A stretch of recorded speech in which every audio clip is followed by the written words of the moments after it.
ဘယ်သူပေါ်ဖြစ်ဖြစ်သိတဲ့လူပဲဖြစ်ဖြစ်မသိတဲ့လူပဲဖြစ်ဖြစ်မြင်ရတဲ့တ attva ပဲဖြစ်ဖြစ်မမြင်ရတဲ့တ attva ပဲ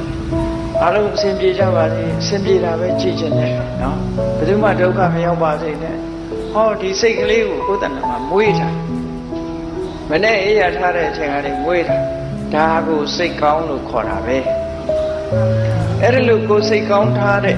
ဟာဒီကုသိုလ်ကနေတဲ့ကုသိုလ်လားလို့အမတမကြီးမားတဲ့ကုသိုလ်လို့မြတ်စွာဘုရားကဝေလာမသုတ်တံမှာဟောထားတာတော့ကျောင်းကြီးဆောက်လှူတဲ့ကုသိုလ်ဟာတဲ့ငွေကြေးတနာအကုန်ကြပြီးတော့လှူတဲ့ပစ္စည်းလေးပါအလှူတွေတည်းပဲသတ္တုဒိတ